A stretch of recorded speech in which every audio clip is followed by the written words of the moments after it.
Hello, make sure you're sitting comfortably for today because this Monday's vlog is not about beer. It's not about a tap room. It's not me foaming at the mouth about double IPAs being served in child-sized sippy cups for £8. Today, it's about orange juice, specifically the bits in orange juice.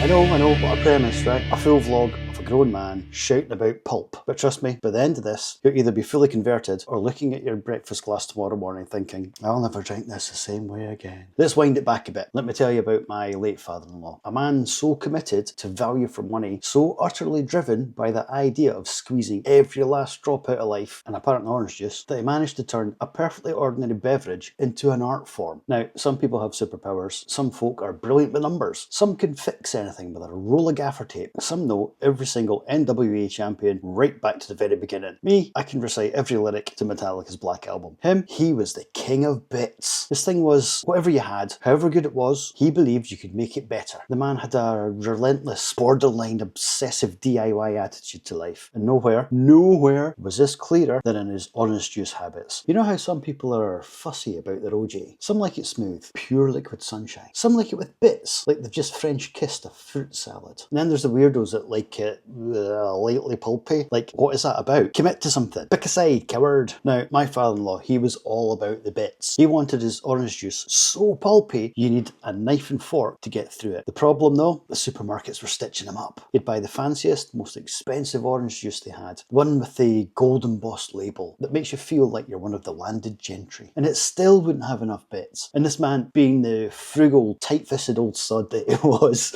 wasn't about to buy 2 bottles of the good stuff, because that is how they get you. So he came up with a plan so devious, so brilliantly idiotic, it belongs in the pantheon of great British bodge jobs. He went down to the local B&M, you know the ones, every town's got one. It smells like dusty plastic plants and stuff, and he buys the cheapest carton of orange juice he can find with bits. We're talking about the kind of juice that looks like it's been poured through an old pair of tights. Bits that are probably bits of something, but no one's asking too many questions. Just hands. But here's the genius part. He wasn't drinking it. He'd strain it, collect those bits like he's panning for gold, and then, like some kind of citrus-themed Dr. Frankenstein, he'd pour these knockoff bits into the premium juice. He was essentially modding his orange juice, and the pride on his face when he'd offer you a glass was something to behold. Like he'd discovered the cure for scurvy. Go on, try that, he'd say, eyes gleaming, waiting for your reaction like a Michelin star chef presenting a smoked duck souffle. And I have to admit, it was pretty bloody good. But every time I drank it, I just knew I was necking a 50-50 mix of artisanal nectar and bargain bin swill. And do you know what? It didn't matter. There's something crazily beautiful about it, isn't there? That old school, scrappy British mentality of, yeah, it's good, but I can make it better. It's the same instinct that made people duct tape garden chairs to hoverboards. That's why every bloke over 50 has at least one appliance in the garage that's been modified. And now only works if you hit it twice and swear at it. I mean, let's zoom out a bit here.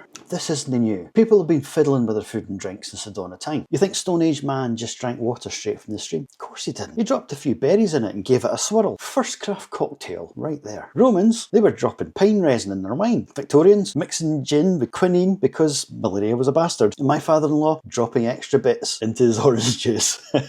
He's part of a proud, fiddly family tradition of tightwads. I reckon every family's got a relative like this. The uncle that can make a 4G signal happen in the middle of a field using a coat hanger and stubbornness. The granddad who can fix a leaky tap with string, a washer from a 1984 Ford Escort, and a copy of the Daily Star. And you know what? Maybe there's a life lesson in there somewhere. Maybe, just maybe, life's about chasing those extra bits, not settling for what you've been given, taking the ordinary and adding something daft, something unnecessary, something brilliant. Could be orange juice, could be a cheap wrestling belt in your collection, could be that third scoop of rum and raisin ice cream when you know full well it's fucking disgusting. But that's what makes life interesting. I remember once I was in the Caledonian bar in Kirkcaldy. There was a bloke in there who used to order a pint of 80 shilling, a double port and a packet of scampi fries, and then mix them all together. Drank it religiously every Friday. Why? Said it gave him the vision. Did it taste good? Absolutely not. Did it make him happy? You fucking bet it did. And isn't that what bits are, really? Tiny little flecks of chaos that make things better in ways that you just can't explain. So here's your homework. Next time you pour yourself a drink, any drink, think about what you could add. Could be a little splash of extra pulp. It could be a splash of something questionable. It could be a daft new tradition that makes no sense to anybody but you, because life's too short for smooth juice.